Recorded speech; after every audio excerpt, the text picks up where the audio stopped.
Hi friends, Radhe Radhe. कैसे हैं आप सभी?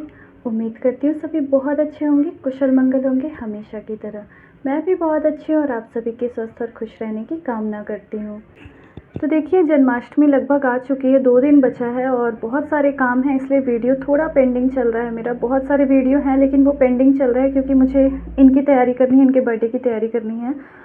और मैं बहुत सारी चीज़ें होती हैं, मतलब लगभग सभी चीज़ें होती हैं जो घर पे ही बनाना पसंद करती हूँ भगवान के लिए। तो बस उसी में थोड़ी बिज़ी चल रही थी, तो आप सभी के साथ शेयर करूँगी कि मैंने क्या-क्या तैयारी कर ली और मेरा क्या-क्या काम अभी पेंडिंग पड़ा हुआ है। तो चलिए वीडियो को शुरू करते हैं। तो आप सभी को पता है कि मेरे सारे भगवान पीतल के हैं और थोड़े मतलब साइज़ में सही हैं, मतलब बड़े हैं, तो उनको कपड़े पहनाने के लिए ना मैं बड़े-बड़े कपड़े लेके आती हूँ या तो ऐसे साड़ी ले लेती हूँ। तो ये साड़ी मैंने लिया था, बहुत पहले लिया था, भगवान के सारे कपड़े बनाने के लिए चुनरी प्रिंट में। तो वो बन नहीं पाया क्योंकि मैं थोड़ी बिज़ी हो गई थी और इस तरह से ये काम तो मेरा पेंडिंग रह गया। लेकिन अभी जन्माष्टमी के पहले मैंने सोचा, ये साड़ी होती है बहुत बड़ी होती है तो इतना तो नहीं लगना था भगवान में, तो मैंने सोचा इसमें से आर्या के लिए ड्रेस बना देते हैं। और मुझे सिलाई स्टिचिंग का कोई भी नॉलेज नहीं है, मैं ना ही मशीन रखी हूँ, मैं बस भगवान के कपड़े सिलती हूँ, इससे ज़्यादा मुझे कुछ भी नहीं आता है स्टिचिंग के मामले में। बट फिर भी मैंने सोचा चलो ट्राई करते हैं, कपड़ा रखा ही है, अस्तर भी मैंने ला रखा था पहले से ही। तो जो आर्या का लहंगा था वो मैंने इसके ऊपर रखा, उसका मेज़रमेंट लिया और अपने हिसाब से बस जैसे भगवान के कपड़े स्टिच करती हूँ सेम वैसे ही मैंने ये लहंगा के लिए कट कर लिया, नीचे का स्कर्ट। और उसके बाद ये चोली के लिए ना मैंने ये स्क्वायर पीस कट कर लिया था अस्तर के साथ। तो सेम उसी पैटर्न में जैसे मैं भगवान के लिए ब्लाउज़ वगैरह सिलती हूँ मैंने वैसे ही स्टिच किया है। तो इस पीस के ऊपर ना आर्या का जो लहंगे का चोली था उसे मैंने रख दिया है और जैसे उसमें शेप दिया था कटिंग, तो सेम मैंने वैसे ही कैंची चला दी क्योंकि मुझे तो कुछ भी नहीं आता था सिलाई का। पर फिर भी मैंने बहुत अच्छे से ट्राई किया, मतलब पूरी कोशिश की करने की। तो इसमें जैसे स्लीव वगैरह हैं और जैसा नेक लाइन दिया हुआ है ना, मैंने सेम वैसा ही कट किया। तो ब्लाउज़ तो मैंने फिर भी बहुत अच्छे से बना लिया, लेकिन जो स्कर्ट था ना उसमें थोड़ा मतलब प्रॉब्लम हो गया। प्रॉब्लम क्या हुआ, वो जो कमर था ना वो अच्छे से नहीं बना। तो वो ऊपर वाली भाभी हैं मेरी, शालू भाभी, तो अगर वो देख रही हैं तो बहुत-बहुत थैंक यू आपको। तो उन्होंने स्टिच कर दिया है। जबकि लहंगे का जो स्कर्ट होता है ना वो सिलना मेरे लिए ज़्यादा ईज़ी था, पर फिर भी वो पता नहीं कैसे थोड़ा हो गया गड़बड़। तो वो मैंने छोड़ दिया, वो भाभी कर रही हैं। और ये मैंने ब्लाउज़ देखिए इस तरह से कट कर लिया है और अब इसके बाद इसकी छटाई-वटाई जो भी मुझे करनी होगी वो मैं कर लूँगी अपने हिसाब से। तो ये ना मैं ऊपर में बाँधने वाला जो होता है ना पट्टी, वैसा बनाऊँगी इसे। तो देखिए ये जो अस्तर है ना इसे मैं उल्टा करके और चारों तरफ से 3 तरफ से स्टिच कर दूँगी इसे हाथ से, और बिल्कुल अच्छी सिलाई करेंगे ताकि मतलब मजबूती रहे, क्योंकि हाथ वाली सिलाई है ना इसलिए। तो देखिए मैंने इसे स्टिच कर दिया है और अब इसे पलट देंगे। एक साइड से मैंने खुला रखा है, देखिए अच्छे से मैंने स्टिच कर दिया है। और ये जो नीचे वाला पोर्शन है ना इसे मैंने खुला छोड़ दिया है, तो यहाँ से मैं इसे अच्छे से पलट लूँगी। तो ये देखिए ये कुछ इस तरह से रेडी हुआ है। और अगर आपको फिनिशिंग चाहिए तो इसके ऊपर से अब आप मशीन चलवा लीजिए, बहुत अच्छी फिनिशिंग आती है और प्लस मजबूती भी आ जाएगी। तो मैंने ऐसे ही 2 पीस रेडी कर लिए हैं, आगे पीछे दोनों का। तो अब इन दोनों पार्ट्स को मैंने अच्छे से एक साथ रखा और उसके बाद इसके साइड जो भी थे उसे मैंने एक साथ जॉइंट कर लिया और साथ में मैंने ये स्ट्रिप बना लिया था।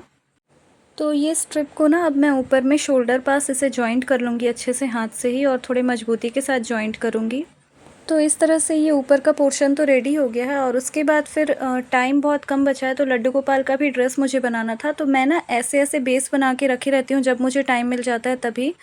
तो ये मैंने बेस बना के रेडी करके रखा हुआ था। मुझे नहीं पता था ये जन्माष्टमी में भगवान को पहनना होगा। तो अब ना मैं इसके जॉइंट्स को अच्छे से, ये जितने भी लेस वगैरह हैं मेरे पास या स्टोन वगैरह हैं उनसे डेकोरेट करूँगी। तो सबसे पहले इनके किनारे को मैंने जॉइंट से सिक्योर कर लिया है। और वो बुकरम वाले जो कपड़े होते हैं ना मार्केट में, तो वो मुझे पसंद नहीं आते, इसलिए मैं अस्तर लगा के खुद से घर पे ही रेडी करके रखती हूँ। और ये सारी ड्रेस बनाने के लिए जितने भी मटेरियल चाहिए होते हैं वो सारे कुछ मेरे पास अवेलेबल रहते हैं हमेशा।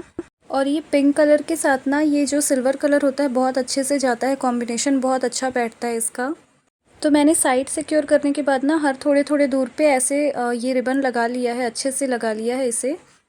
उसके बाद ना सिल्वर कलर में ही मेरे पास ये लेस रखी हुई थी, तो वो मैंने अटैच कर लिया है इसमें साइड में।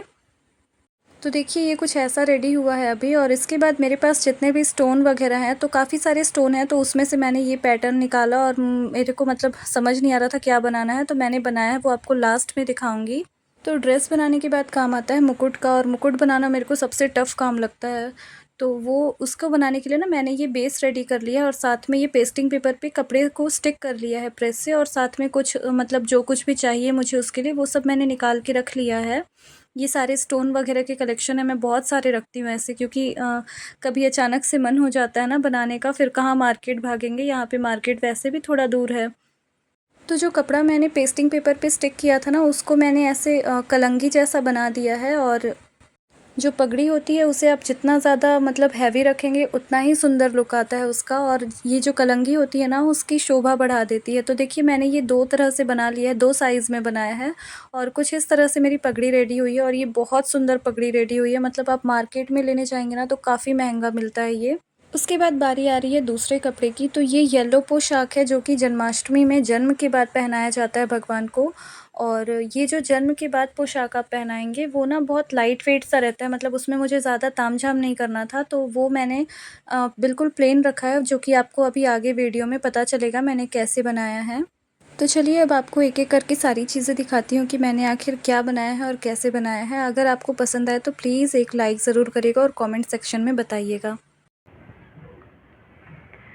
तो ये देखिए, ये है वो ड्रेस जो मैंने बनाई है कान्हा जी के जन्माष्टमी के दिन पहनाने के लिए, पूरा दिन वो ये पहन के रहेंगे, उस हिसाब से मैंने बनाया है। और मार्केट में यहाँ पे उतनी फैसिलिटी नहीं है, उतना नहीं मिलता है, और मेरे बड़े वाले कान्हा जी के लिए तो नहीं मिलता है बिल्कुल भी। और जो मिलती है ना पीछे में वो अस्तर लगा हुआ होता है, वो हार्ड वाला, क्या बोलते हैं उसे, बुकरम जो रहता है ना, बुकरम होता है वो लगा हुआ रहता है, तो वो काफ़ी हार्ड हो जाता है और अनकंफर्टेबल लगता है मुझे, तो इसलिए मैं वो नहीं पहनाती। तो मैंने ये बनाया है, और ये बहुत ही प्यारी सी लग रही है, और इसके साथ के लिए मैंने पगड़ी बनाया है, तो वो दिखाती हूँ। ये देखिए, ये है पगड़ी, और बहुत ही प्यारी सी पगड़ी है। मार्केट में आप इसे लेने जाएंगे ना तो अच्छे खासे रेट में आपको ये मिलने वाला है। और अभी एक ही बना है, दूसरा अभी बनाना बाकी है। बड़े वाले का बन गया, छोटे वाले का थोड़ा डिफ़िकल्ट होता है मेरे लिए बनाना, क्योंकि साइज़ थोड़ा छोटा है ना, तो इसलिए। एक तो ये हो गया, दूसरा मैंने ये ड्रेस बना के रेडी किया है। ये आपको पता नहीं अच्छे से दिख रहा है या नहीं कैमरे में, हाँ ये देखिए, ये कुछ ऐसा है ड्रेस। तो ये भी बहुत ही प्यारा है, कलर बहुत सुंदर है इसका भी। मैंने चोली कंप्लीट कर लिया है, लेकिन अभी इसका मुकुट वगैरह कुछ भी नहीं बना है, तो वो अभी बनाना है। तो ये एक ड्रेस हो गई, दोनों के लिए मैंने बना लिया है। ये देखिए, छोटे वाले के लिए तो बड़ा प्यारा सा लग रहा है, ये फ्रिल के कारण ना और ज़्यादा खूबसूरत लग रहा है।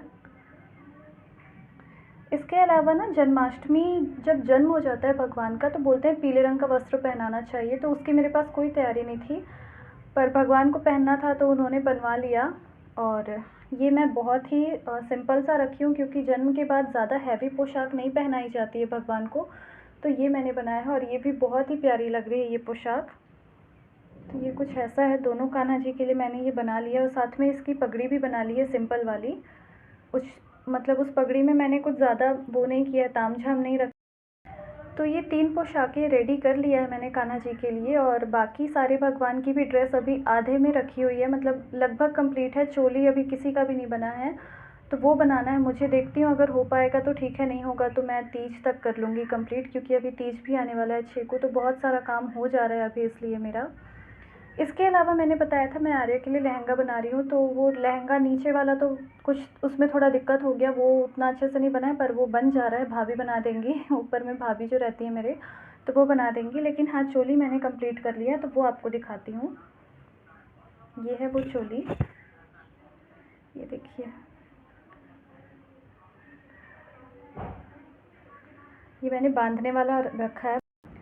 तो ये है वो पगड़ी जो मैं आपको दिखाने वाली थी, येलो वाली पोशाक के साथ ये मैंने बनाया है। बिल्कुल सिंपल सा है, बहुत प्यारा सा है, और हैवी नहीं रखना था, क्योंकि जन्म के बाद हैवी पोशाक नहीं पहनाई जाती है, तो ये मैंने सिंपल सा रखा है उस वाले पोशाक के साथ। तो ये मैं दिखाना भूल गई थी, इसलिए मैं आपको दिखा रही हूँ, और कैमरा मेरे हाथ में है इसलिए आपको एंगल भी अलग लग रहा होगा, ट्राइपॉड से निकाल लिया था मैंने। और कान्हा जी का बर्थडे है, तो बर्थडे पे गिफ्ट तो बनता है, तो गिफ्ट के लिए भी मैंने बहुत सारी तैयारियां कर रखी हैं, तो वो आपको जन्माष्टमी वाले ब्लॉग में ही देखने को मिलेगा। तो अगर आपको वीडियो अच्छी लगी तो प्लीज़ लाइक, शेयर और सब्सक्राइब करना मत भूलिएगा। मिलते हैं अगले ब्लॉग में, जो कि आपको जन्माष्टमी के बाद मिलेगा। तो चलिए बने रहिएगा वीडियो के साथ। तो मिलते हैं अगले ब्लॉग में। बाय बाय सभी को, राधे राधे।